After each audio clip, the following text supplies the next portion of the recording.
नमस्कार सखी सह्याद्रीच्या आजच्या भागात मी स्वप्न आपल्या सगळ्यांचं मनापासून स्वागत करते।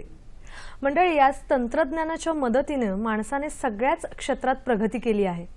अहो एवढंच काय तर पूर्वीच्या काळी फक्त चूल आणि मूल एवढंच मर्यादित जीवन जगणारी स्त्री आज पुरुषांच्या बरोबरीने सगळ्याच क्षेत्रात अगदी यशस्वी वाटचाल करताना दिसते। आजच्या भागामध्ये आपण अभियांत्रिकी क्षेत्राबद्दल चर्चा करणार आहोत। या अभियांत्रिकी क्षेत्रामध्ये काळानुरूप होत गेलेले बदल, या क्षेत्रामधला स्त्रियांचा सहभाग आणि एकंदरीतच करिअरच्या संधी आज आपण जाणून घेणार आहोत। आजचा आपला विषय आहे अभियांत्रिकी क्षेत्र आणि महिला। आणि या संदर्भात मार्गदर्शन करण्यासाठी आपण आमंत्रित केलेला आहे डॉक्टर शुभा पंडित यांना। मॅडम नमस्कार। सखी सह्याद्री कार्यक्रमात अतिशय मनापासून स्वागत। मॅडम बद्दल ओळख करून द्यायची म्हणजे विद्याविहार येथील के.जे. सोमय्या महाविद्यालयाच्या प्राचार्या म्हणून त्या कार्य करत आहेत। याशिवाय अभियांत्रिकी क्षेत्रामधला त्यांचा 30 वर्षांचा अनुभव आहे। तुम्ही सुद्धा आमच्या कार्यक्रमामध्ये, आमच्या चर्चेमध्ये तुमच्या प्रश्नांमार्फत सहभागी होऊ शकता। संपर्कासाठी दूरध्वनी क्रमांक काय आहेत पटकन पाहून घेऊया। 24908050 24988050। मुंबई बाहेरचे प्रेक्षक आणि मोबाईलवरून फोन करताना 022 हा एसटीडी कोड फिरवायला विसरायचं नाही। एक छोटीशी विनंती वजा सूचना, प्रश्न विचारताना आपल्या दूरदर्शन संचाचा आवाज थोडासा कमी ठेवा, म्हणजे तुमचा आवाज, तुमचा प्रश्न आमच्यापर्यंत व्यवस्थित पोहोचेल आणि आपल्याला आपल्या तज्ञांकडून व्यवस्थित मार्गदर्शन करून घेता येईल। लगेचच करूया चर्चेला सुरुवात। आजचा विषय आहे महिला आणि अभियांत्रिकी क्षेत्र आणि मार्गदर्शन करतायत डॉक्टर शुभा पंडित। मॅडम पुन्हा एकदा कार्यक्रमामध्ये स्वागत। जसं म्हटलं तसं की तंत्रज्ञानाने खरंच आज माणसाने तंत्रज्ञानाच्या मदतीने सगळ्याच क्षेत्रात प्रगती केलेली आहे। स्त्रिया सुद्धा त्यांच्या बरोबरीने आता वाटचाल करत आहेत, पण कुठेतरी या तंत्रज्ञानाच्या क्षेत्रात जरा स्त्रियांचं प्रमाण कमी आहे किंवा आता आकडा वाढत चाललेला जरी असला तरी मुळात स्त्रियांचं प्रमाण कमी असण्यामागचं कारण काय आहे? मला असं वाटतं की अभियांत्रिकी क्षेत्रातल्या स्त्रियांचा सहभाग असा विषय डिस्कस करत असताना हा आपण 3 वयोगटांमध्ये त्याचं डिव्हिजन करण्याची गरज आहे। ज्या स्त्रिया साधारणपणे आज वयाच्या 60च्या पुढे आहेत, म्हणजे ज्यांचं शिक्षण होऊन आता 40 वर्षांहून जास्त कालखंड झालेला आहे, ज्या स्त्रिया साधारणपणे 35 ते 60 या वयोगटातल्या आहेत, आणि ज्या स्त्रिया आता साधारण 25 ते 35 वर्षाच्या वयोगटातल्या आहेत। आणि हे सांगण्याचं महत्त्वाचं कारण असं की गेल्या 60, 70, 80 वर्षामध्ये ज्या पद्धतीने स्त्री शिक्षणामध्ये झपाट्याने बदल होत गेले त्याचा इम्पॅक्ट हा अभियांत्रिकी क्षेत्रावरती पण आलेला आहे। आता थोडंसं आणखीन दूर बघितलं तर मी म्हटलं तसं की ज्या आता 60च्या पुढच्या स्त्रिया आहेत तर त्या काळात विशेषतः महाराष्ट्रामध्ये फक्त 5 गव्हर्नमेंट एडेड महाविद्यालयं होती, आणि अशा ठिकाणी ॲडमिशन घेऊन किंवा इतर सर्व सोयी सुख नसताना अशा मुलींना शिक्षण घेणं फारच अवघड होतं। किंबहुना ही स्थिती 83 सालापर्यंत तशीच होती असं म्हणायला हरकत नाही, कारण 83 साली पहिल्यांदा महाराष्ट्रामध्ये प्रायव्हेट कॉलेजेस सुरू झाली। तोपर्यंत ज्या स्त्रियांना घ्यायचं असेल तर त्या नजदीक राहत असतील, शहराच्या आसपासच राहत असतील तर त्याच फक्त घेऊ शकत होत्या, कारण हॉस्टेलची सोय सुद्धा नव्हती मोठ्या मोठ्या महाविद्यालयांमध्ये सुद्धा। तर त्यामुळे त्या स्त्रिया शिकल्या नव्हत्या तर त्याच्यामध्ये काही वेगळं वाटण्याचं कारण नाही। परंतु 83 सालानंतर 90 सालापर्यंत ज्या पद्धतीने महाविद्यालय वाढत गेली, त्यानंतर गव्हर्नमेंटची काही धोरणं अशी आली की ज्यामुळे काही कंपल्सरी रिझर्वेशन मुलींसाठी आणण्यात आली, त्यामुळे नक्कीच स्त्रियांचा सहभाग शिक्षणामधला वाढत गेला। तर त्यामुळे मला असं वाटतं की अशा 3 यांनी त्याचा आपल्याला विचार करावा लागेल। तुम्ही आता 3 वयोगटाप्रमाणे सांगितलं, म्हणजे अगदी 60 पर्यंत ज्यांचं शिक्षण होऊन 40 वर्ष झालेली आहेत, त्यानंतर शिक्षण होऊन एक साधारण 30-35 वर्ष झालेली आहेत, आणि नुकतंच शिक्षण पूर्ण झालेली किंवा ग्रॅज्युएशन कंप्लीट झालेली अशा त्या मुलींचा तुम्ही वयोगट सांगितलेला आहेच। पण असं होतं की महिला जर, म्हणजे घरातली जर स्त्री सुशिक्षित असेल तर ते संपूर्ण कुटुंब सुशिक्षित म्हणायला हरकत नाहीये। म्हणजे आपल्याकडे असं म्हणतात सुद्धा की मुलगी शिकली आणि प्रगती झाली। पण मग पूर्वीच्या काळी असं प्रमाण कमी होण्याचं काही महत्त्वाचं कारण होतं का? मला असं वाटतं परत एकदा हाच कालखंड जर आपण बघितले तर ज्या आता ह्या वयोगटातल्या स्त्रिया आहेत त्यांच्यातल्या फारच थोड्या त्यांच्या आया ह्या शिकलेल्या होत्या किंवा त्यांना त्यांच्या घरामध्ये कुठल्याही प्रकारचं डिसिजन घेण्यासाठी त्यांचं महत्त्व नव्हतं. ज्या स्वतःच काही घरातले डिसिजन्स घेऊ शकत नाहीत अशा किती स्त्रिया आपल्या मुलीला त्या प्रकारे शिकवू शकतील ह्याच्याविषयी मला थोडीशी शंका वाटते. ज्या साधारणपणे आजच्या घडीला दिसतात थोड्या पुढे आलेल्या, म्हणजे साधारण मी म्हटलं तसं की 60 पर्यंत 50च्या आसपासच्या विशेषतः, तर अशा ज्या आज स्त्रिया आहेत त्यांच्या आया त्या काळामध्ये काही छोटी मोठी तरी नोकरी करायला लागलेल्या होत्या. थोड्याशा त्या स्वतःच्या पायावरती उभ्या राहिल्या होत्या आणि म्हणून त्यांना असं वाटलं की आपल्या मुलीला थोडं शिकवलं पाहिजे आणि तिला पुढे आणायची संधी दवडता नाही. आणि पूर्वीच्या काळी असं होतं की स्त्रिया म्हणजे आपण अगदी पैसा ह्या बाबतीत जरी म्हटलं तरी त्या अवलंबून असायच्या. आता कुठेतरी ते परावलंबित्व आलेलं आहे. हो, नाही मी म्हटलं तसं की असं आहे की पूर्वीच्या काळी स्त्री ही पहिल्यांदा मुलगी, त्यानंतर आई आणि त्यानंतर नंतर बायको आणि नंतर आई, म्हणजे कायमच ती कोणावरती तरी अवलंबून होती. ती कधीच स्वतःचं अर्थार्जन करत नव्हती आणि त्यामुळे सुद्धा तिला घरातल्या कुठल्याच गोष्टीमध्ये निर्णय घेण्याचा फारसा अधिकार दिला गेला नव्हता. जशी जशी ती स्वतःच्या पायावर उभी राहिली, म्हणजे सावित्रीबाई फुल्यांनी जो संपूर्ण लढा घेतला स्त्री शिक्षणाचा, त्याचा इम्पॅक्ट यायला थोडासा वेळ लागलाच आणि त्यामुळे आता त्या स्वतःच्या पायावर उभे राहिलेल्या स्त्रिया नक्कीच असं म्हणू शकल्या की माझ्या मुलीला मला शिकवायला हवं आणि म्हणून त्या स्त्रिया आता त्यांच्या मुली आता शिकायला लागल्या. तर मला असं वाटतं की आणि आताच्या ज्या मुली आहेत साधारण 35 वयोगटातल्या आता ज्या आहेत त्यांच्या आया तर काही प्रोफेशनल स्वतः शिकलेल्या आहेत, तर त्यामुळे नक्कीच त्यांनी त्या पद्धतीने आपल्या मुलींकडे बघितलं आणि शिक्षण दिलं. आपण असं म्हणतोय की स्त्री पुरुष समानतेचे वारे वाहू लागलेले आहेत. स्त्री अगदी यशस्वी रीतीने पुरुषांच्या बरोबरीने सगळ्या क्षेत्रामध्ये यशस्वी वाटचाल करतेय, पण काही अंशी काही समाजात अजूनही कुठेतरी ही असमानता आढळून येते. म्हणजे अगदी घरामधून सुद्धा आपण ती असमानता बघू शकतो. यावर तुम्ही काय सांगाल?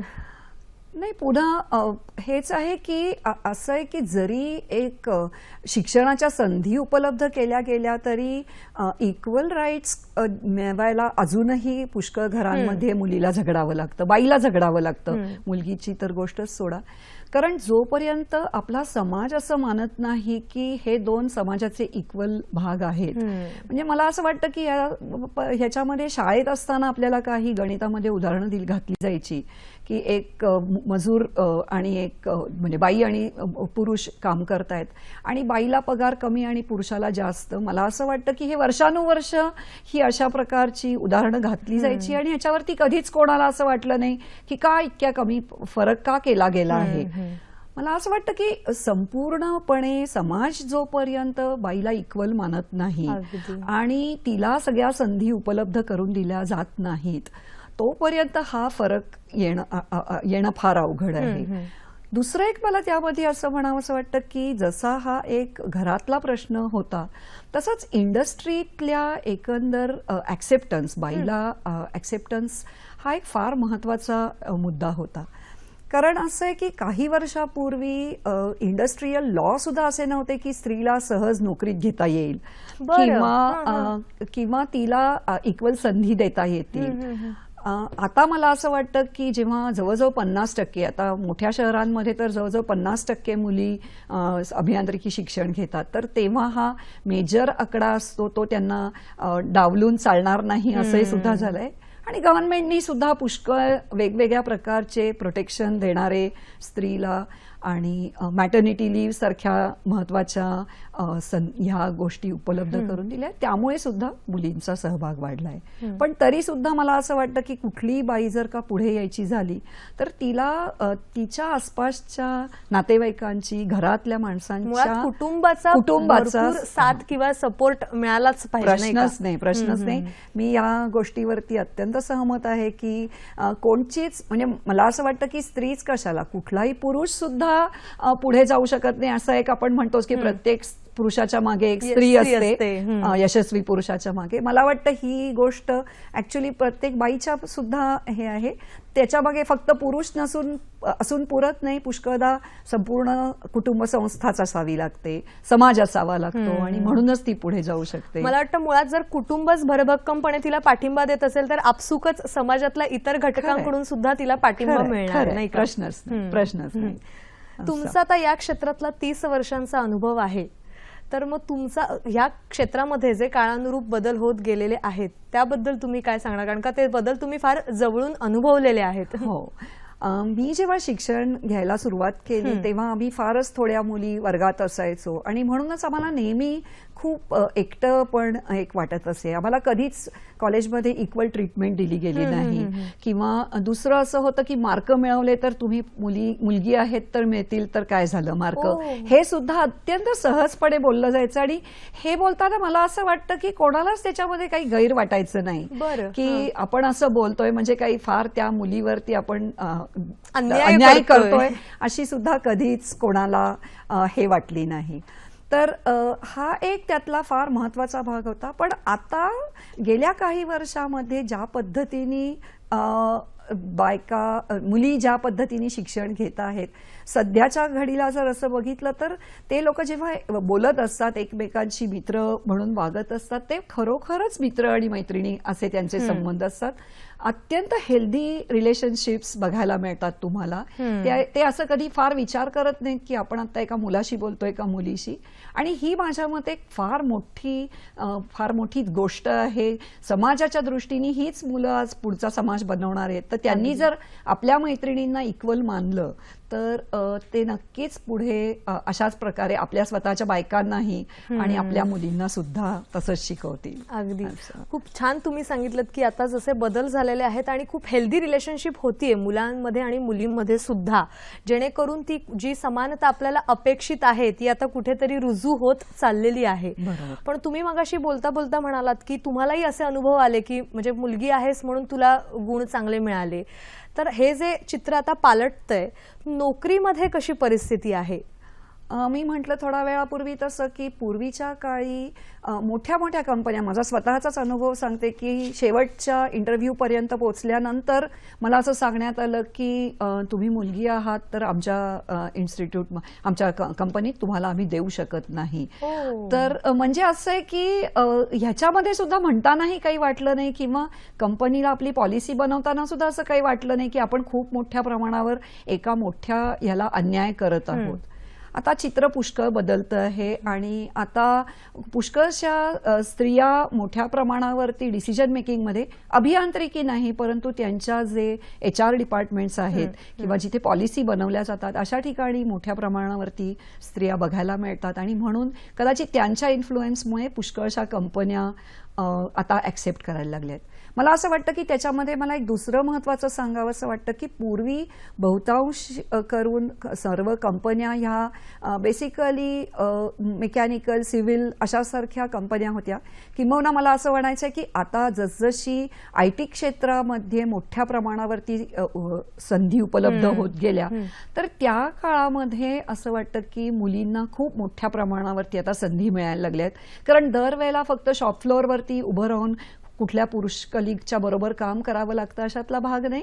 आता मोठ्या अशा संधी सुद्धा उपलब्ध होऊ लागल्या आहेत. आणि मला एक इथे नमूद करावं असं वाटतं की हे फक्त भारतापुरता हा प्रॉब्लेम नाहीये, किंबहुना जगभरामध्ये का स्त्रिया अभियांत्रिकी क्षेत्रामध्ये लीडर्स नाहीयेत याच्यावरती खूप मोठ्या प्रमाणावरती रिसर्च झालेला आहे.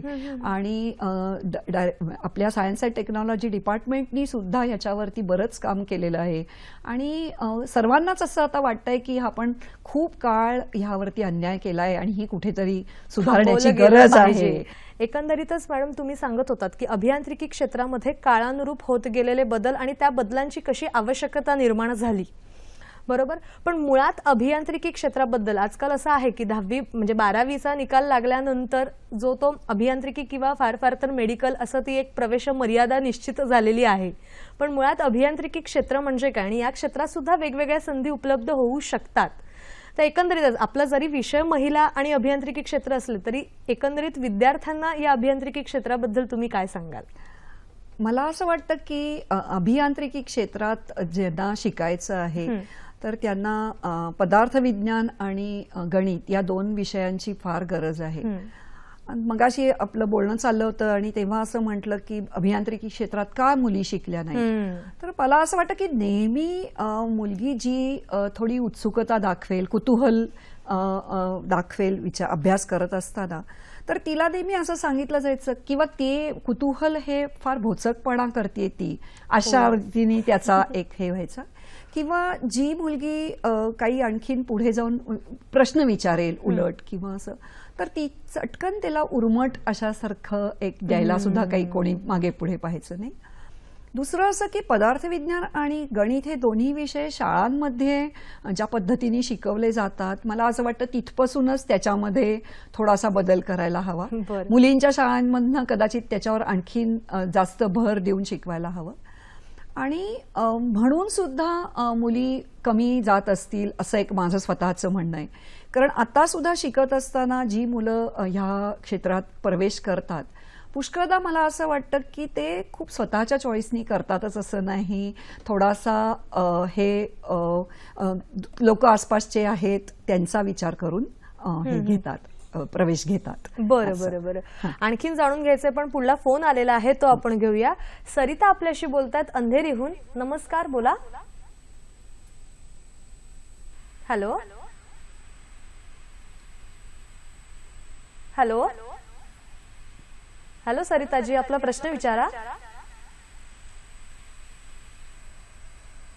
Hello hello सरिताजी. फोन बहुतेक कट झालेला आहे, त्या पुन्हा संपर्क साधतीलच. तुम्ही सांगत होतात की एकंदरीत का मुली या क्षेत्राकडे वळत नाहीत. तर मी म्हटलं तसं की हा एक हे असेल की त्यांना त्या पद्धतीने शिक्षण दिलं गेलं नाही किंवा त्यांची उत्सुकता पुष्कळदा त्यांना नाही प्रोत्साहन दिलं गेलं, किंवा जी फार प्रश्न विचारते तर पुष्कळदा एक असं असतं की तुला काय करायचंय, जाऊ दे ना, सोडून दे, तुला कुठे पुढे शिकायचं आहे, असं एक घरामध्ये ज्याला नामोहरम करणं म्हणतात किंवा प्रोत्साहन न देणं, नामोहरम जरी नाही, असं एक पुष्कळशा घरांमध्ये एक असं वातावरण होतं काही काळापूर्वी. आणि आता त्याच्यात नक्की बदल होतोय. म्हणजे मला शिकवायला लागून 30 वर्ष होऊन गेली. सो सुरुवातीच्या काळातल्या मुलींचे पालक आणि ह्यांच्याशी माझे जे संवाद व्हायचे आणि आता ह्याच्यामध्ये हा फरक मला नक्कीच जाणवतो. आता आई वडिलांना असं वाटतं की आपल्या मुलींनी शिकायला हवं आणि त्यामुळे हा फरक थोडासा नक्की दिसतो. जसं तुम्ही म्हणालात की आई शिक्षित असली की डेफिनेटली ती तिच्या मुलीला शिकवू शकते, त्यामुळे तो बदल झालेला आहे. जे तुम्ही वयोगटाचा उल्लेख केला होता तसा, त्या अनुषंगाने आता तुम्ही 30 वर्ष जसं म्हणालात की तुम्हाला शिकवण्याचा अगदी छान अनुभव आहे, तर या क्षेत्रामध्ये जे बदल होत गेले त्याबद्दल तुम्ही सांगा ना. तर तेव्हा असं होतं की साधारणपणे लिमिटेड एरियामध्येच मुलींना नोकरी दिली जायची. प्रश्न विचारले जायचे किंवा एखाद्या मेल कलिग बरोबर ती कशी राहील असं सर्वांनाच तिचं टेन्शन यायचं. म्हणजे ही आहे आपल्या बरोबरची आपली जी कलिग आहे ती एक पुष्कळशी रिस्पॉन्सिबिलिटी आहे आपल्यावरती आणि ती आपल्याला तिला वाहवून द्यायची आहे, अशी एक सर्वसाधारण सर्व मेल कलिग्सची कल्पना होती. आणि मला असं वाटतं तिथेच कुठेतरी हा बाईचा सुद्धा कुठेतरी एक पराभव निश्चित होता. परंतु त्या प्रकारचं तिला एक एज्युकेशन देणं की तू स्वतःच्या पायावर उभी राहू शकतेस आणि तू एक पहिल्यांदा इंजिनियर आहेस आणि नंतर तू बाई आहेस, बाई इव्हेंच्युअली आहेस, इंजिनियर आहेस, हे फार महत्वाचं आहे. आणि तिने सुद्धा त्या प्रकारे आपली रिस्पॉन्सिबिलिटी घेताना आपलं बाईपणचं कुठेही आड येणार नाही अशी एक काळजी घ्यायला पाहिजे. पूर्वी मी म्हटलं थोड्या वेळापूर्वी की बाई नोकरीवरती घेतली की तिला सुट्ट्या द्याव्या लागणार, ती वेगवेगळी कारणं काढून सुट्ट्या घेणार आणि म्हणून तिला नकोच घ्यावं असं. पण मला असं वाटतं की ह्यामध्ये सुद्धा जर तिला घरातल्या कुटुंब संस्थेनी सपोर्ट केला तर कुठल्या बाईला असं वाटेल की मला माझ्या ज्या क्षेत्रात मी नोकरी घेतली आहे तिथे माझं चांगलं पुढे कल्याण होऊ नये, मला प्रमोशन मिळू नये. मला नाही वाटत अशी कुठली स्त्री असेल की जिला असं वाटेल की मला नाही पुढे शिकायचं आहे, माझ्याबरोबरची माणसं पुढे गेली तरी चालतील. आणि तर थोडीशी जी घरातली चूल मूल म्हणा किंवा मोठ्यांची जबाबदारी आहे किंवा इतरही रिलेटेड गोष्टी आहेत, तर त्यासाठी तिला जर तिच्या मिस्टरांनी किंवा घरातल्या इतर मेंबर्सनी सपोर्ट केला तर डेफिनेटली ती पुढे जाऊन कितीतरी चांगलं शिकू शकेल आणि चांगलं काहीतरी करून दाखवू शकेल. म्हणजे मला असं वाटतं की मी ज्या काळामध्ये IIT मध्ये शिकत होते तर मी आधी पहिली डिग्री माझी पुणे इंजिनिअरिंगची आहे आणि माझं PhD ह्याच्यातलं आहे, IITतलं आहे. तर तिथली आता त्या काळामध्ये 2 हॉस्टेल्स मुलींची आणि 10 हॉस्टेल्स मुलांची होती. आता त्याच्यात फरक होत चालला आहे. बरं बरं. तो कसा फरक होत चाललेला आहे तो तर जाणून घ्यायचाच आहे, पण फोन आलेला आहे तो आपण घेऊया. प्रियांका कुलकर्णी आपल्याशी बोलतात ठाण्याहून. नमस्कार, बोला. Hello, me BE mechanical engineering केलंय. हॅलो. हा, बोला बोला. हा, मी BE मेकॅनिकल इंजिनिअरिंग केलंय, पण आता पुढे त्याच्यामध्ये कोणते कोर्सेस आहेत की जेणेकरून डायरेक्ट व्होकेशनल कोर्सेस म्हणजे मला कंपनीमध्ये वगैरे करता येईल? आणि तुमच्या कॉलेजमध्ये असे कोर्सेस आहेत का सोमय्यामध्ये? मला ME नाही करायचं आहे. बरं, धन्यवाद. BE मेकॅनिकल इंजिनियर झालेली ही मुलगी आहे आणि तिला पुढे असे कोणते कोर्सेस करू शकते का जेणेकरून ती कंपनीमध्ये जॉब करू शकेल? कसं आहे की काही कॅडकॅम, रोबोटिक्स या एरियामधले काही कोर्सेस आहेत किंवा एनर्जी मधले काही कोर्सेस आहेत. परंतु आत्ताच्या घडीला खूपसे 1 वर्षाचे कोर्सेस त्या मानाने अवेलेबल नाही आहेत. साधारण सगळीकडे मेकॅनिकल कुठल्याही एरियामध्ये मास्टर्स लेवलवरतीच बरेचसे कोर्सेस अवेलेबल आहेत. परंतु मला असं वाटतं की वेगवेगळ्या काही संस्था आहेत की जिथे रोबोटिक्स आणि मेकॅट्रॉनिक्स या विषयावरती छोटे 1 वर्षाचे काही कोर्सेस असतील तर तिथे तुम्हाला चौकशी करता येऊ शकेल. कुठेतरी असंही असतं, म्हणजे आता हा प्रश्न तिने विचारला तेव्हा त्याला जोडूनच मी तुम्हाला असा विचारीन की BE झालं म्हणजे एक इंजिनिअरिंगमध्ये ग्रॅज्युएशन झाल्यानंतर कुठेतरी अजूनही घरी असं होतं की आता लग्न केलं पाहिजे, मग पुढचं शिक्षण नंतर ॲटलिस्ट सासरकडच्या सपोर्टने किंवा मग त्या मुलीचं पुढचं भवितव्य जे काही असेल ते, मग हा कुठेतरी एक होऊ शकतो का अडथळा तिला पुढे नोकरी करण्याच्या बाबतीत? खूप चांगला प्रश्न आहे हा. मला असं वाटतं की जोपर्यंत घरातली बाई ही मुलगी आणि मुलगा हा फरक करेल किंवा मुलगी आणि सून किंवा मुलगा आणि सून, जोपर्यंत हा फरक घरातली मोठी करती बाई असेल, ती जर का तिने हा करण्याचा बंद केला तर मला वाटतं हे बऱ्याच प्रमाणात प्रॉब्लेम्स बंद होतील. कारण घरातल्या मुलाला कधीच साधारणपणे असं म्हटलं जात नाही तू कशाला शिकतोस, आणि मग सुनेला आणि मुलीला का आणि ही म्हणावं? स्थिती अजूनही आहे. म्हणजे आपण आहे. जरी म्हणतो की कुटुंब सुशिक्षित झालेलं आहे, पण तरी समाज व्यवस्थेसाठी मुलीचं लग्न होणं सुद्धा तितकीच एक मोठी गोष्ट असते. आणि मग ते वय वाढतंय, मग तुझं शिक्षण थांबव, आधी लग्नाचं बघ, असंही ते कुठेतरी त्या मुलीला बंधनं घातली जातात. नाही, पण हा फक्त मुलीचंच लग्न नसतं ना, हे मुलाचं सुद्धा लग्न असतं. आणि म्हणजे मला असं वाटतं की जितकं हे मुलाचं लग्न झाल्यानंतर मुलाचं करिअर ह्याविषयी घरातले लोक अत्यंत सजग असतात, तर तसंच मुलीचं किंवा सुनेचं करिअर विषयी. आणि मला वाटतं की ही परिस्थिती झपाट्याने बदलते. म्हणजे एक काळ असा होता की खरंच बायकांना एखादं मूल झाल्यानंतर मध्ये काही वर्ष सबॅटिकल घ्यावी लागायची नोकरी सोडून.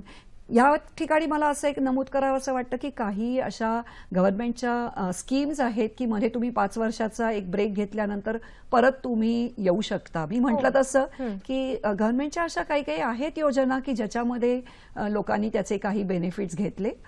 आणि साऊथमध्ये हा फरक झालेला आहे. म्हणजे साऊथमधल्या बायका फार पूर्वीच आधी शिक्षण आलेलं होतं तिथे, त्यामुळे इंजिनिअरिंग क्षेत्रामध्ये साऊथच्या 4ही स्टेट्समधल्या बायका पुष्कळ पुढे आहेत. हळूहळू ते महाराष्ट्रात वारं आलं आहे आणि मला खात्री आहे की थोड्या वर्षांनी हे इथे चित्र बदललेलं दिसेल. पण मला असं वाटतं की तिथे सुद्धा कारण घरातल्या बाईनी मुलगी आणि सून, मुलगा आणि मुलगी हा फरक केला नाही आणि म्हणून हे सहज शक्य होऊ शकतं. अगदी अगदी. म्हणजे ती स्त्री पुरुष समानता जी आहे ती आपली मुलगी असू देत नाही तर सून असू देत, समानतेने जर तिला वागवलं गेलं आणि तितकीच त्यांना प्रोत्साहन दिलं तर नक्कीच त्या प्रगती करू शकतील. पुढला फोन आलेला आहे. प्रतीक्षा कुंभार आपल्याशी बोलतात सांगलीहून. नमस्कार, बोला. हॅलो. हा, बोला. Mechanical engineering. हॅलो. हा, बोला. मेकॅनिकल इंजिनिअरिंग मध्ये मुलींसाठी काय संधी आहेत? बर, धन्यवाद. आपण आता अभियांत्रिकी क्षेत्रामधल्या महिलांकरताच्या संधीबद्दल बोलणार आहोतच. त्यातला तोच प्रश्न एक विचारलेला, एक भाग तिने विचारलेला आहे की मेकॅनिकल इंजिनिअरमध्ये काय मुलींसाठी संधी आहेत?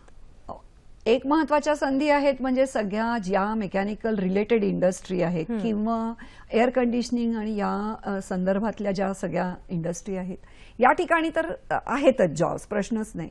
परंतु आता जर तुम्ही इव्हन IT क्षेत्र बघितलं तर फक्त बँकिंग किंवा यासाठी लागणारं आता तेथे जॉब्स नाही आहेत, तर एरिया स्पेसिफिक जॉब्सना सुद्धा सॉफ्टवेअर डेव्हलप करण्यासाठी मोठ्या प्रमाणावरती लोकांची गरज आहे. तर ऑटोमेशन हा सेक्टर असा आहे की ज्यामध्ये मोठ्या प्रमाणावरती संधी उपलब्ध होऊ शकतात. झपाट्याने या क्षेत्रात बदल होत चाललेले आहेत. तर मी थोडा वेळापूर्वी म्हटलं तसं की मेकॅट्रॉनिक्स, रोबोटिक्स हे जे क्षेत्र आहे ह्याच्यामध्ये जर काही थोडं शिक्षण घेतलं तर नक्की चांगल्या संधी मिळू शकतात. काही सॉफ्टवेअर्स आहेत अशी की ज्याचा अभ्यास करून सुद्धा चांगल्या संधी मिळू शकतील. बरं, पुढला फोन आलेला आहे तो आपण घेऊया. प्रतिभा मोरे आपल्याशी बोलतायत. नमस्कार, बोला. हॅलो. नमस्कार मॅडम, माझा प्रश्न असा आहे की अभियांत्रिकी क्षेत्रात जाण्यासाठी 10वी नंतर गेलं ती चालेल की 12वी करणं गरजेचं आहे? धन्यवाद. 10वी 12वीच्या विद्यार्थ्यांच्या दृष्टिकोनातून सुद्धा आपली याची चर्चा नक्कीच उपयोगी होणार आहे.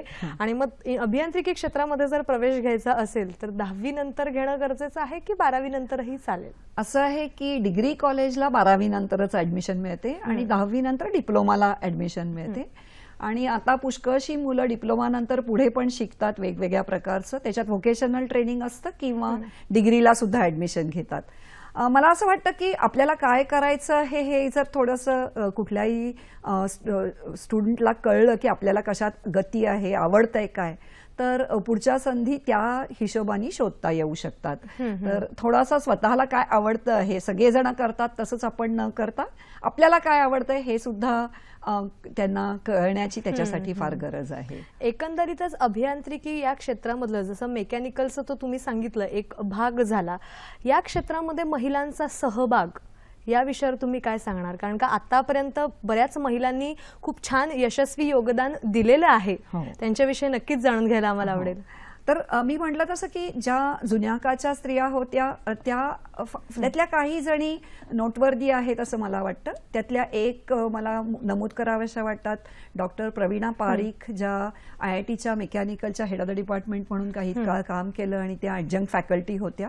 दुसऱ्या मला एक अतिशय महत्वाच्या वाटतात त्या म्हणजे एक संजना मॅडम, संजना म्हणून होत्या टाटा कन्सल्टिंग इंजिनियर्समध्ये. त्या आता साधारण 80च्या ह्याच्यातल्या म्हणजे मगाशी वयोगट सांगितले होते त्या वयोगटाला खरंच अनुरूप अशा या व्यक्तिमत्व आहेत. आणि प्रवीणा पारीख मॅडम सुद्धा आता मला वाटतं 74-75 वर्षाच्या असतील.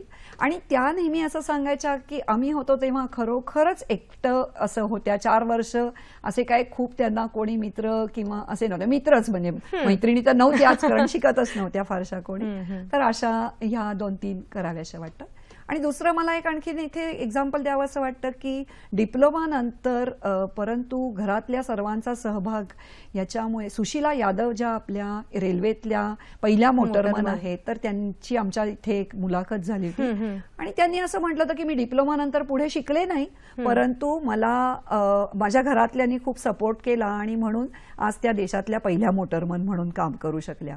तर असं आहे की शेवटी आपल्याला कुठे जायचं आणि त्याच्यासाठी लागणारे श्रम, आपली इच्छा, आपले प्रयत्न आणि मग कुटुंबाची साथ हे महिलांसाठी खूप उपयोगाचं आहे. नाही, फारच महत्वाचं आहे. जोपर्यंत आपण आपल्याला काय करायचंय त्याच्यासाठी तुम्ही जर तुमचे कष्ट दाखवले नाही तर तुम्ही लोकांनी मदत केली नाही हे म्हणण्याला माझ्या मते काही अर्थ नाही. पुढला फोन आलेला आहे तो आपण घेऊया. मेघा चोपडे आपल्याशी बोलतायत सानपाड्याहून. नमस्कार मॅडम, बोला. हा, नमस्कार. हॅलो. हा मॅम, मी MSc करते इलेक्ट्रॉनिक्स मधून. हा, सलग प्रश्न विचारा. MSc इलेक्ट्रॉनिक्स मधून करते. हा, आपला प्रश्न विचारा सलग. हा मॅम, कंपनी वर्क आणि लेक्चरशिप मध्ये माझं लग्न झालेलं आहे त्याच्यामुळे त्या दोन्ही मध्ये कोणतं छान वाटेल की म्हणजे वेळेचे टायमिंग? बरं, धन्यवाद. MSc इलेक्ट्रॉनिक्स त्यांचं झालेलं आहे आणि याशिवाय त्यांचं लग्न झालेलं आहे. मग लेक्चरशिपमध्ये जास्त चांगलं घर आणि नोकरी सांभाळता येऊ शकते का इंडस्ट्रीमध्ये, म्हणजे नोकरी व्यवसाय कंपनीमध्ये? मला असं वाटतं की इथे एक फार महत्वाची गोष्ट मला सांगावीशी वाटते की आता शिक्षण क्षेत्रामध्ये लेक्चरर म्हणून नोकरी करायची असेल तर ती खूप कमी काळाची नोकरी, हा जो एक समज होता पूर्वी, तो आता पहिल्यांदा बाजूला ठेवायला लागेल. कारण स्वतःला आपण जर चांगली नवीन पिढी तयार करणार असलो तर आपण जर का स्वतः चांगलं शिकलेले नसलो आणि आपले एफर्ट्स जर नसतील तर मला नाही वाटत आपण चांगल्या रीतीने पिढी तयार करू शकू. तर त्यामुळे लग्न झालं आहे म्हणून मी शिक्षकाची नोकरी घेतेय हे मला असं वाटतं, मला हा तुम्हाला मुद्दा गेला पाहिजे आणि हा विचारपूर्वक केला गेला पाहिजे. त्यामुळे इंडस्ट्रीतली काय किंवा या पेशातली काय, हा पेशा आहे, ही नोकरी नाहीये. हा एक महत्वाचा मला सांगावंसं वाटतं. आजच्या घडीला इलेक्ट्रॉनिक्स MSc हे इंजिनिअरिंग कॉलेजमध्ये टीचर नाही होऊ शकत. BE आणि ME आता कंपल्सरी मास्टर्स डिग्री असल्याशिवाय इंजिनिअरिंग कॉलेजमध्ये प्रोफेसर होता येत नाही. त्यामुळे डायरेक्टली त्यांना इंजिनिअरिंग कॉलेजमध्ये फॅकल्टी म्हणून लागणं कठीण आहे. त्यामुळे म्हणजे त्या कंपनीचा विचार करू शकतील किंवा इतरही पुष्कळ गोष्टी अशा आहेत की ज्या स्वतः धडपड करून त्या काही करू शकतात. आजकाल पुष्कळ स्टार्टअप्स मोठ्या प्रमाणावरती मुलं सुरू करतात आणि त्यांना ऍक्च्युअली कोणीतरी स्वतः काम करणारं, ज्यांना काही आहे जुने माहिती आहे हार्डवेअरची, त्या इलेक्ट्रॉनिक्स मधल्या आहेत म्हणून मी सांगते की छोटी इक्विपमेंट तयार करणं की ज्यामुळे काही नवीन डेव्हलपमेंट्स होऊ शकतात, असं काम करणारी खूप मुलं आहेत. आमच्या कॉलेजच्याच एक ग्रुप आहेत काही की जे या पद्धतीच्या डेव्हलपमेंटमध्ये काम करतात.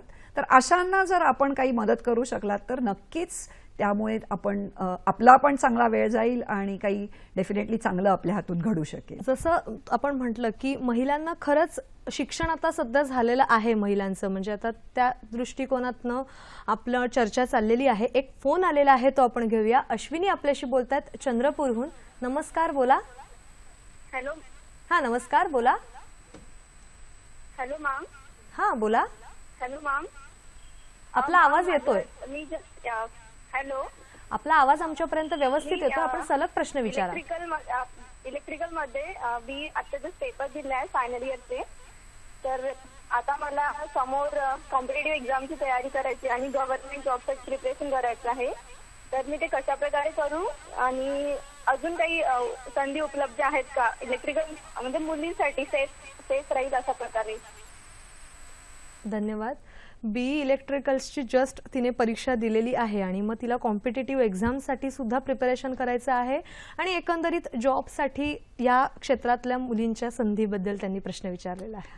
मला असं वाटतं की आता थोडं आपण मुलींच्या संधी असं त्यांनी म्हणणं हे सर्व मुलींनी थोडंसं सोडून दिलं पाहिजे. कारण आताच्या संधी ह्या इंजिनियर म्हणून संधी असणार आहेत आणि आपण थोडं कुठेतरी विसरायला हवं की आपण मुलगी आहोत. जसं तुम्ही म्हणालात की मी पहिले इंजिनियर आहे आणि मग स्त्री आहे, आणि म्हणजे हा फार महत्वाची गोष्ट आहे. आणि मला असं वाटतं की ही प्रत्येक अभियांत्रिकी ज्यांनी डिग्री घेतली आहे किंवा डिप्लोमा घेतलेला आहे अशा प्रत्येक स्त्रीनी हा नेहमी पहिला विचार केला पाहिजे.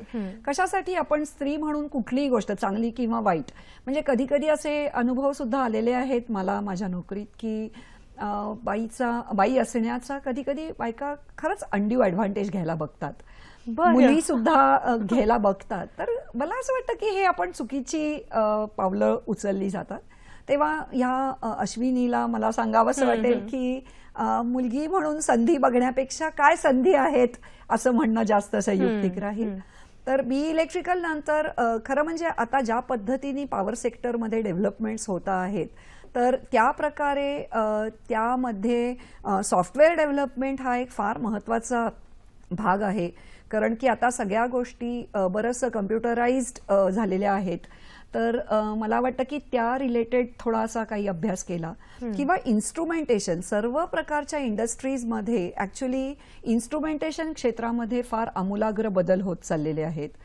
मला असं वाटतं की मेडिकल इलेक्ट्रॉनिक्स हा एक विषय असा आहे की ज्याच्यामध्ये सुद्धा इलेक्ट्रिकल रिलेटेड कुठलीही डिग्री घेतलेल्या मुलीला किंवा मुलाला कोणालाही पुष्कळ मोठ्या प्रमाणावरती संधी उपलब्ध होऊ शकतात. कारण ज्या पद्धतीने मेडिकल फील्ड आता डेव्हलप होत चाललं आहे आणि जवळजवळ सर्व डॉक्टर्स ज्या पद्धतीने जितक्या प्रकारची इक्विपमेंट्स वापरतात अद्ययावत उपकरण आपण जे म्हणतो त्याला कुठेतरी इंजिनियर्सची पण साथ पाहिजे. मोठ्या प्रमाणावरती इंजिनिअरिंगचं तिथे पेनिट्रेशन झालेलं आहे. तर मला असं वाटतं की ह्या सर्व क्षेत्रामधल्या संधी आता शोधण्याची फार गरज आहे. पुढला फोन आलेला आहे तो आपण घेऊया. दत्तात्रय आपल्याशी बोलतायत सुनाभट्टीहून. नमस्कार, बोला. नमस्कार मॅडम. नमस्कार, आपला प्रश्न विचारा सर. सर माझी मुलगी आता 12वी पास झाले सायन्स मधून, 80% मार्क आहेत. तर इलेक्ट्रॉनिक्स ब्रँच मध्ये जावं की इलेक्ट्रिकल ब्रँच मध्ये जसं चांगल्या संधी उपलब्ध आहे. बरं,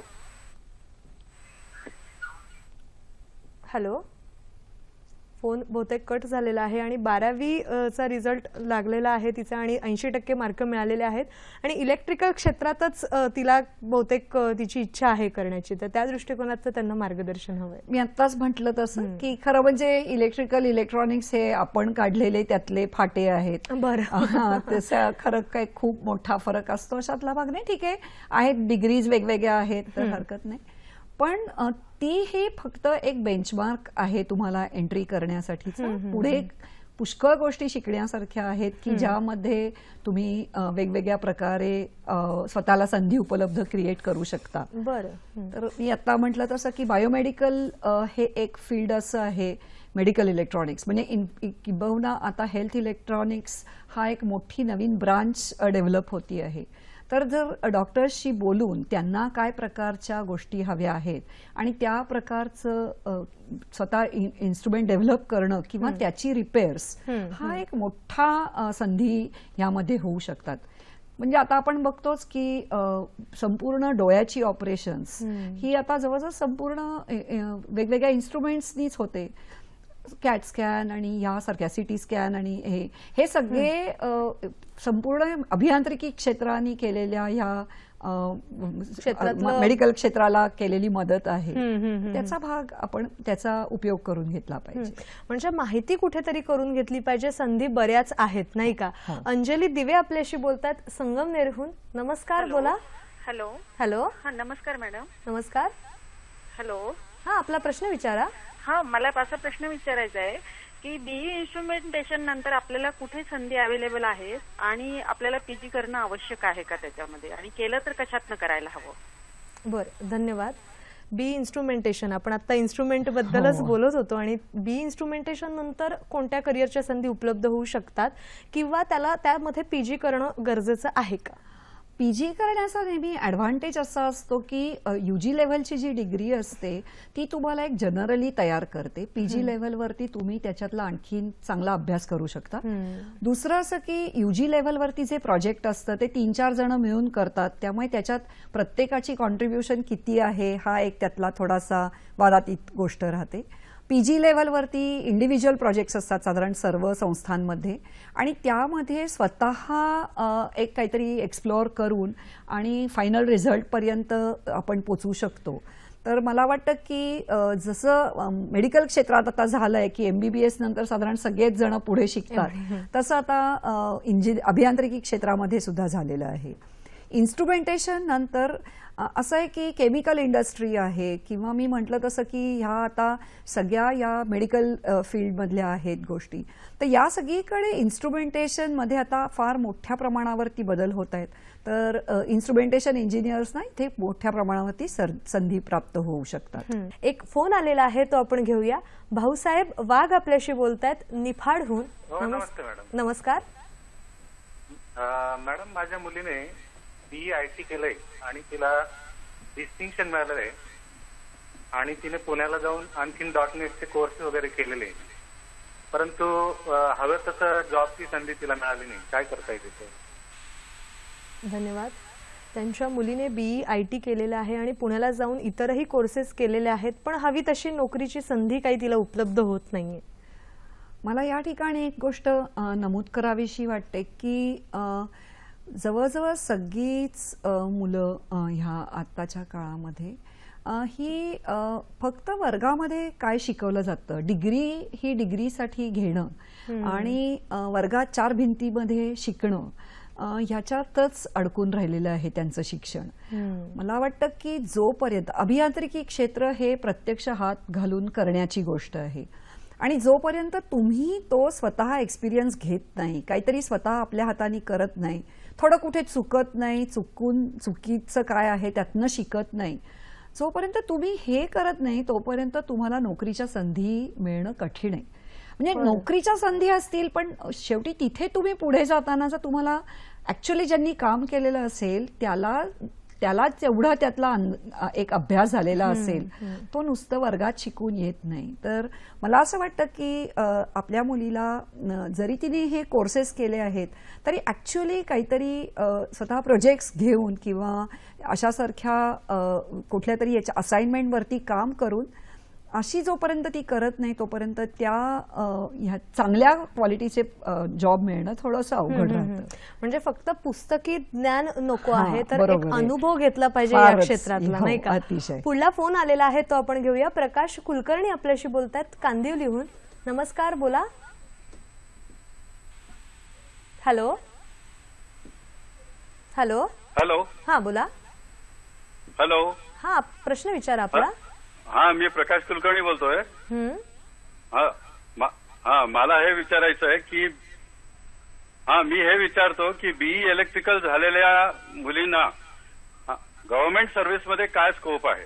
कारण गव्हर्नमेंटचे वेगवेगळे डिपार्टमेंट्स आहेत, पीडब्ल्यूडी आहे, एनर्जी आहे, तर या सगळ्या डिपार्टमेंटमध्ये काय स्कोप आहे? कारण मी त्या डिपार्टमेंटला होतो एक्झिक्युटिव्ह म्हणून, तर त्याच्यामध्ये मुलींना बरंच स्कोप आहे असं समजतं होता सध्या. तर ते आम्हाला पाहिजे आणि त्या दृष्टीने तुम्ही तुमच्या कॉलेजमधल्या मुलींना तसंही डायरेक्शन देत जावं अशी माझी विनंती आहे. थँक्यू. धन्यवाद सर. इलेक्ट्रिकल अभियांत्रिकीची पदवी घेतल्यानंतर गव्हर्नमेंट सर्व्हिसमध्ये मुलींसाठी कोणत्या संधी उपलब्ध आहेत?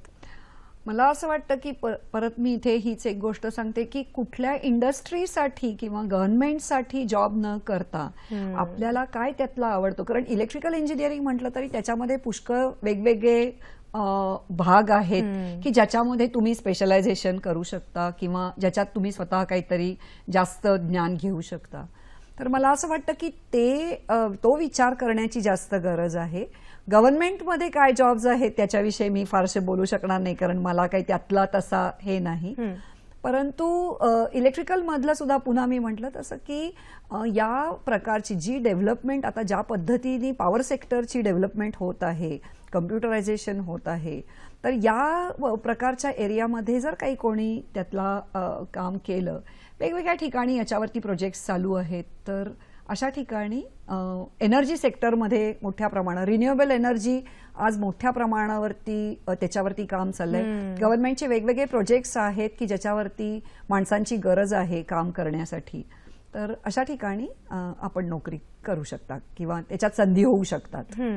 त्या संधीची माहिती कुठेतरी उपलब्ध झाली पाहिजे आणि ती आपण उपलब्ध करून घेतली पाहिजे. म्हणजे जसं आपलं शिक्षण आहे त्या शिक्षणाचाच एक भाग म्हणजे या संध्यांचा आपण माहिती घेऊ शकतो, नाही का? बरोबर. आता आपण जसं तुम्ही म्हणालात की म्हणजे आपला आता विषय आहे महिला आणि अभियांत्रिकी क्षेत्र, पण महिलांना या क्षेत्रामध्ये काय संधी उपलब्ध आहेत असं म्हणण्यापेक्षा एका इंजिनियरला या क्षेत्रामध्ये काय संधी उपलब्ध आहेत हे जास्त विचारणं योग्य ठरेल, नाही का? बरोबर आहे. मला असं वाटतं की अशा प्रकारच्या काउन्सिलिंगची फार गरज आहे कारण आता नंबर पुष्कळ वाढत चाललाय. एकीकडे आपल्याला असं पण ऐकू येतं की इंडस्ट्री म्हणते की ही मुलं नोकरीच योग्य नाही आहेत, त्यांना काही येतच नाहीये, त्यांना आम्हाला पुष्कळ हे मेहनत घ्यावी लागते. तर कुठेतरी शिक्षण क्षेत्र आणि व्यवसाय यांची सांगड घालण्याची गरज आहे आणि त्यांना काय हवं आहे हे थोडं. आणि मी म्हटलं तसं की कुठल्याही मुलाला नवीन गोष्ट आत्मसात करायला जर का 4 वर्षात तो शिकू शकला तर मला वाटतं की तो कुठल्याही क्षेत्रामध्ये पुढे येऊ शकतो. कारण त्याला स्वतःला बेसिकली स्वतः अंडरस्टँड करून पुढे काहीतरी करण्याची, आपण काय शिकलोय त्या शिकण्याचा योग्य वापर करणं हे प्रत्येक मुलाला जर आलं पाहिजे. हे आलं तर नक्कीच तो काहीही करू शकेल. मग मुलगा किंवा मुलगी हा भेद फरक राहणार करायचाच नाही आपल्याला, नाही का? नक्कीच. पुढला फोन आलेला आहे तो आपण घेऊया. तुषार मार्तंडे आपल्याशी बोलतायत रायगडहून. नमस्कार सर, बोला. हॅलो. हा बोला. हॅलो. हा, प्रश्न विचारा आपला. हा मॅडम, मी रायगडमधून बोलतोय, तुषार मर्चेंडे. माझं बी इलेक्ट्रॉनिक्स म्हणून झालंय. मला ME साठी ऍडमिशन घ्यायचं असेल तर आपल्या DTची जी प्रोसेस आहे, तर त्याच्यामध्ये स्पॉन्सर ज्या सीट्स असतात तर त्याच्यानुसार ऍडमिशन घेतल्यानंतर फी मध्ये कसं असतं, म्हणजे फी आपण स्वतः भरायची असते का कंपनीकडून भरायची असते, ते समजू शकेल का? बरं, धन्यवाद. BE झालेलं आहे आणि मग स्पॉन्सर्ड सीट्स ज्या असतात त्याच्यासाठी फीज कशी भरायची असते? मला असं वाटतं की हे प्रत्येक कॉलेज आणि प्रत्येक इंडस्ट्री जे स्पॉन्सर करणारे आहेत त्यांच्यावरती अवलंबून राहतं. असा एक काही ठोक त्याच्यावरती मी बोलू शकत नाही. परंतु मला असं वाटतं की गव्हर्नमेंटची जी गेट ही परीक्षा आहे, ग्रॅज्युएट ॲप्टिट्यूड टेस्ट आहे, जी PG साठी वापरली जाते, जो मुलगा म्हणजे जो स्टुडंट सक्सेसफुली पास करतो त्याला गव्हर्नमेंटची स्कॉलरशिप असते आणि चांगल्या कॉलेजमध्ये नक्कीच त्यांना प्रवेश मिळू शकतो. तर मला असं वाटतं की सर तुम्ही गेट स्कॉलरशिप म्हणजे गेट स्कोअर चांगला आणलात तर तुम्हाला चांगल्या कॉलेजमध्ये प्रवेश मिळेल.